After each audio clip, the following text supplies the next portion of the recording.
believe I sent a copy of it the other day down at the Maylands Library, but we'll keep you posted on that one. Okay, this is the feature part for the second half. Once again, I was talking to Neil and he had it all set up. He was going to have a big, Irish feature running right through, but you know, such is art. It changes. That's part of the beauty of the form.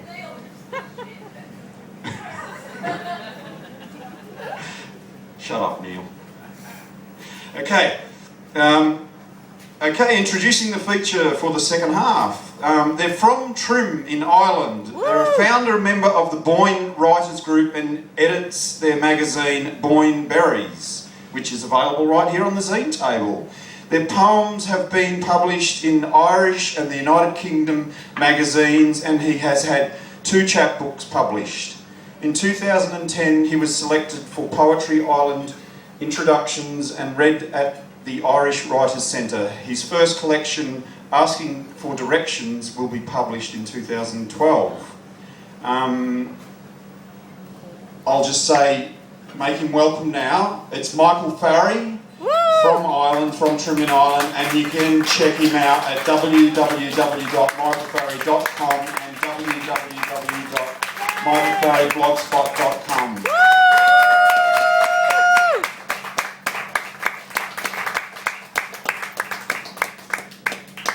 Hello.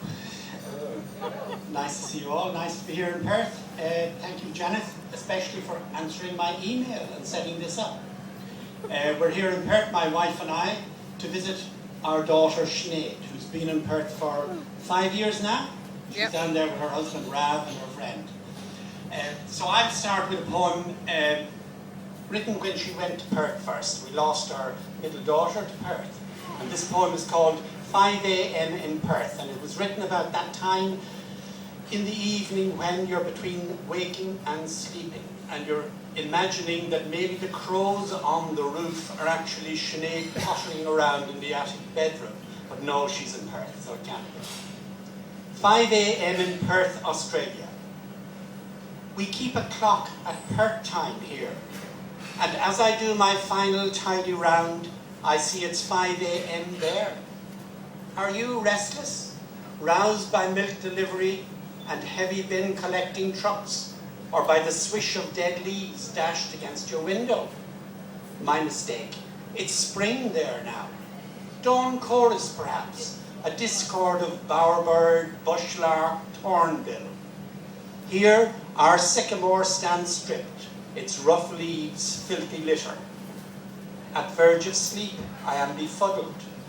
Are those pert rooks on the roof, or you sleepwalking in the attic? And you, I hope, confuse the clamour of your neighbours waking with my dressing and descent to put the kettle on. Release your terrier. Woo!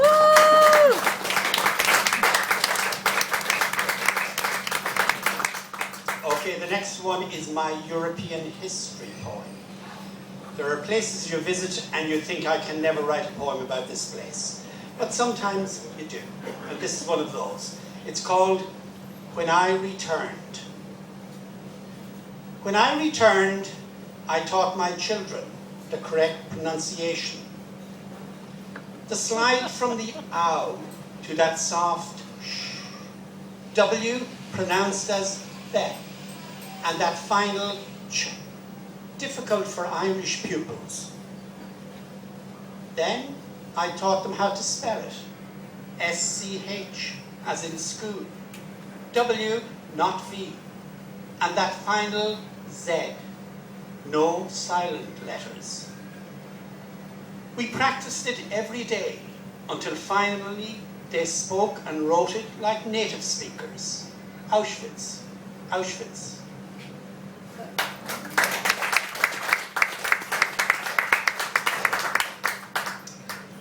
Okay, here's my traditional Irish poem, full of Irish place names.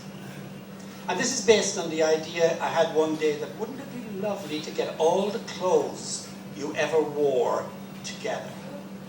Now in Ireland that would be a much bigger pile, I suggest than in Australia. And then spread those clothes out. So I had this idea of spreading the clothes out in chronological order back to where I started from the east coast of Ireland, where I live now, back to the west coast where I was born. So this poem came out of it. Journey back. Imagine if I could lay down all clothes I ever wore to carpet the way back from Trim to Caroline in reverse chronological order. We could pilgrimage my garment trail, sightsee shorts, socks, well-worn favourites as new bad choices. The suit bought the morning after mother's death, worn to 3 christenings. His coat, inherited but never filled. By Mullingar we might have reached a wedding suit. By Longford, laughed at the loud lapels, the flares. The Shannon Bridge festooned with floral shirts, and on the Curlew's college gear, crested uniforms, well-shone shoes, to deaden the stiff climb into Sligo. Beyond, the last leg is all imported stuff, parcels for Christmas, Australian fashions, designed for better fed, loose on us, leaner. My Sydney styles played schoolyard football against Kyle Sharkey's London chic. Pathetic baby bits softened the last few miles before the ruin. Bought for my 2 older brothers who never wore them. Folded, wrapped, put away for me in desperate hope. I was lucky I wore them out.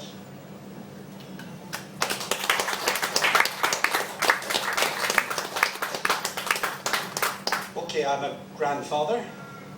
I know that causes a certain amount of surprise, but I'm a bit older than I look. And one of the annoying things in Ireland about children, babies, is that all the relations poke at them and start competing as to who the baby looks like. Now, I know that doesn't happen in Australia, it only happens in Ireland. So that's really annoying. So I wrote this poem sort of making fun of that. And it's called Grandchild's Smile. I thought of comparing his smile to the smile of great-grandfather Gallagher.